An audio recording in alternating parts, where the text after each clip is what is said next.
मैं सलोनी खान दिखाती हूँ आज की breaking news. NBTV Bharat news channel के पत्रकार शोएब सलमानी ने बताया कि भाजपा प्रत्याशी सिद्धि प्रधान अग्रवाल ने दी वार्ड 87 के पार्षद अनुज त्यागी को अदालत में चुनौती। नगर निगम के वार्ड 87 का मामला अदालत में पहुंचा गया है। तेज तर्रार कहे जाने वाली युवा भाजपा नेत्री सिद्धि प्रधान अग्रवाल ने निर्वाचित पार्षद अनुज त्यागी के खिलाफ मामला न्यायालय में दर्ज किया है। भाजपा नेत्री सिद्धि प्रधान अग्रवाल को भारतीय जनता पार्टी के द्वारा इंदिरापुरम से वार्ड 87 से प्रत्याशी के रूप में मैदान में उतारा था, जो चुनाव में दूसरे स्थान पर रही।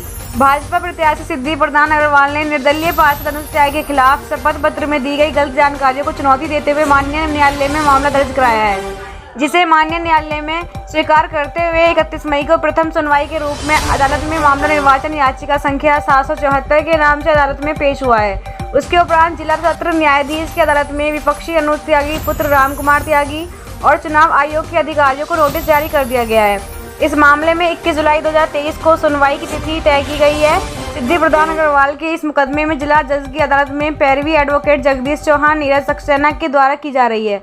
आइए दिखाते हैं मीडिया से बात करते हुए भाजपा वार्ड 87 प्रत्याशी सिद्धि अग्रवाल एवं उनके सहयोगियों ने क्या कहा। आज जो प्रेस कॉन्फ्रेंस रखी है, किस विषय को लेकर प्रेस कॉन्फ्रेंस रखी है? ये जो प्रेस कॉन्फ्रेंस रखी है, ये वार्ड 87 के भाजपा का जो वार्ड 87 का जो पार्षद है अनुज त्यागी, उन्होंने नामांकन के समय अपना जो नामांकन फार्म भरा था उसमें त्रुटियां की हैं और उसके खिलाफ मैंने कोर्ट में केस दाखिल किया है। इलेक्शन पिटीशन 774 नंबर का जो केस है वो मैंने माननीय अदालत में पेश किया है। क्या त्रुटियां आपको फार्म में देखना? फार्म में त्रुटियां बहुत सारी हैं, मैं आपको दिखा सकती हूँ, आप खुद देख सकते हैं इसको जूम करा के। इसमें सबसे पहले प्रस्तावक के साइन नहीं है। दूसरी बात, पिताजी के नाम में भी गलती है। तीसरी बात, आप देख सकते हैं स्टाम्प पेपर का फ़ोटो लगाना था, आपने बड़े नंबर का फ़ोटो लगाया है। आपके मकान का जो एड्रेस है, जो आपने एनओसी में भरा है, जो आपने आधार में सब जगह है, उस एड्रेस के नाम पर नहीं है। केवल आपके मकान का एड्रेस है 257, इसमें 57 अकेला 25 अकेला भरा है। ऐसी कई सारी त्रुटियाँ हैं।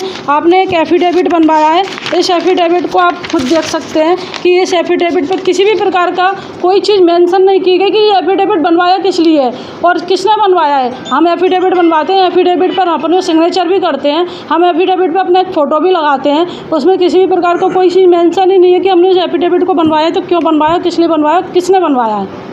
अब नामांकन के बाद एक दो दिन प्रशासन देता है जैसे जो नामांकन पत्र दिया उसको ठीक तरह से जांच, तो इसमें कहने की इसमें प्रशासन की भी लापरवाही आप मानते हैं? क्योंकि इतनी सारी त्रुटियां जो आपने बताई हैं उनको ये दिखाई नहीं दिया, जानबूझ कर ऐसा क्या मिली भगत कह सकते हैं? नहीं, मैं इसको मिली भगत तो नहीं कहूँगी, कहीं ना कहीं इसका देखने में कमजोरी तो रखी है। प्रशासन ने भी इसमें विस्तार, जो हमारे आरओ होते हैं उनने भी कहीं ना कहीं इसमें त्रुटि तो की है, क्योंकि उनको देखना चाहिए था कि फार्म में इतनी सारी त्रुटियों के बाद भी ये फार्म कैसे पास कर दिया गया। क्या डिमांड आप करें, क्या मांग? मैं माननीय अदालत से बोलना चाहूँगी कि इस फार्म की पूरी तरीके से जांच करके और इस नतीजे पर जाएं कि ये आखिर किया तो किस भावना के साथ, मतदाताओं के साथ खिलवाड़ करने का कार्य। आप एक सम्मानित पद पर हो, आप एक जनप्रतिनिधि के रूप में एक सम्मानित सीट पर बैठने जा रहे हो, तो आप पहले रूप में ही अपनी सारी चीज़ों को छिपाकर, क्योंकि आपने देखा है इस फार्म में जीएसटी भी नहीं है, रिटर्न भी नहीं भरी, आय व्यय का ब्यौरा नहीं है, आप बैंक में अकाउंट तक नहीं खोले। आप अगर चुनाव भी लड़ते हो तो आपको बैंक में अकाउंट खोलना होता है, आपने किसी भी प्रकार का कोई अकाउंट बैंक में नहीं खोला है। हर चीज़ को आपने सब चीज़ों को छुपाने का काम किया है। तो इस फार्म में बहुत सारी त्रुटियाँ हैं, जिसको माननीय अदालत में मैंने पेश किया है इलेक्शन पिटीशन को, और इस पर मैं चाहती हूँ कि पूरी तरीके से कार्रवाई हो। क्या आपने इससे पूर्व भी कोई शिकायत करी थी निर्वाचन आयोग को? नहीं, मैंने इलेक्शन जो निर्वाचन अधिकारियों को मैंने कहा था कि भाई साहब हमारा जो बूथ है, बूथ नंबर 1128, 1129 और 1130, उस पर कहीं ना कहीं फर्जी वोट होने की संभावना है। उससे पहले मैंने इस तरह की एक शिकायत लिखित में दी थी। किसी पार्टी से चुनावी मैदान में उतरे थे अनुज त्यागी या निर्दलीय चुनाव? ये निर्दलीय प्रत्याशी। क्या चुनाव चिन्ह था इनका उगता सूरज हो रही है। यहाँ पे इनके कैंडिडेट जो भी निर्दलीय प्रत्याशी भी आ रहे हैं, उनका एक अच्छा खासा ब्रांड है, बिजनेस है, जीएसटी नंबर है, कई सालों से इनका करोड़ों का काम हो रहा है। उसके बावजूद भी ये कैश में डीलिंग कर रहे हैं और रिटर्न जीएसटी अपने इनकम टैक्स की नील दिखा रहे हैं। क्या रीजन है रिटर्न ना फाइल करने का? इसका मतलब ये हुआ कि आप कर की चोरी कर रहे हैं और एक सम्मानित पद को लेने का प्रयास कर रहे हैं। इसी तरीके से इन्होंने जीएसटी नंबर को छुपाया है। जीएसटी नंबर में इन्होंने रिटर्न तक कई बार की नील की फाइल कर रखी है, जबकि इनके यदि आप ऑफिस जाएंगे तो लाखों का माल, करोड़ों का माल इनके ऑफिस में स्टॉक के रूप में पड़ा होता है हमेशा।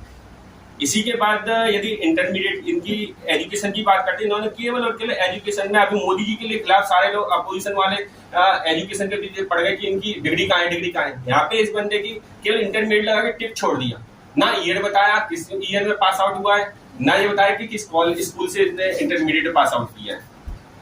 इसी तरीके से यदि बात करते हैं हम इसके अंदर वोटर लिस्ट, ये वोटर लिस्ट यदि इसमें सेल्फ सर्टिफाइड कॉपी नहीं होती है कोई वोटर लिस्ट, वो अपने आप में इनवैलिड मानी जाती है। यहाँ सुप्रीम कोर्ट का एक डिसीजन है किसान शंकर कैथोर वर्सेस अरुण दत्तात्रेय सावंत, ये सबसे फेमस डिसीजन है। सिद्धि अग्रवाल जी ने कोर्ट में केस दायर किया है, आप किस तरह से उसको देखते हैं? हाँ, सिद्धि अग्रवाल जी ने बताया कि हम आपको इनवाइट कर रहे हैं, कुछ प्रॉब्लम आई हुई हैं जिनको हम सॉल्व करना चाहते हैं। तो वो मैंने देखा कि इनका एक जो पिटीशन है ये चुनाव के रिलेटेड है, जिसमें कुछ त्रुटियां थीं, लेकिन कैंडिडेटों का सिलेक्शन लीगल माना गया और वो गलत है, उनको वहाँ स्क्रूटनी में रिजेक्ट करना था। अब नहीं हुआ तो चुनाव जीते हैं वो लोग, कुछ हारे हैं। किसकी लापरवाही आप मानते हैं पूरा? लापरवाही तो ये चुनाव की है, और जो कैंडिडेट होते हैं सबमिट करते हैं उनकी भी जिम्मेदारी होती है कि अपने पेपर कंप्लीट करें और सबमिट करें प्रॉपर। आप इनके साथ सपोर्ट में हैं पूरे? ये सपोर्ट में क्या, ये गलत चीज़ों पे अगर कोई चीज़ होता है तो उसको तो सबको सपोर्ट करना चाहिए, जनता को भी समझना चाहिए इसे। इस फार्म को देखते हुए क्या लगता है कि जिस तरह से उनकी नॉलेज है, जिस तरह से उनकी पढ़ाई है और जिस तरह से उन्होंने फार्म को भरा है, क्या आपको लगता है कि आगे वो जनता की सेवा कर पाएंगे इस तरह से? देखिए, पढ़ाई और नॉलेज ये चीज़ें तो ठीक हैं, लेकिन आज के पीरियड में बहुत कम लोग भी पढ़े लिखे अच्छी सर्विस दे रहे हैं। वो क्राइटेरिया नहीं होती, लेकिन अपने रिकॉर्ड को प्रॉपर चुनाव आयोग में सबमिट करना चाहिए जो ऑथेंटिक हो। मैं राहुल मणि देसिया वैशाली का निवासी हूँ, और इस नगर निगम के चुनाव में मैंने वार्ड 87 से निर्दलीय प्रत्याशी के रूप में चुनाव लड़ा था और मेरा चुनाव चिन्ह था खड़ा हूँ, लेकिन इसमें जो है मैं नहीं जीत पाया और इसमें अनुज त्यागी जीता है।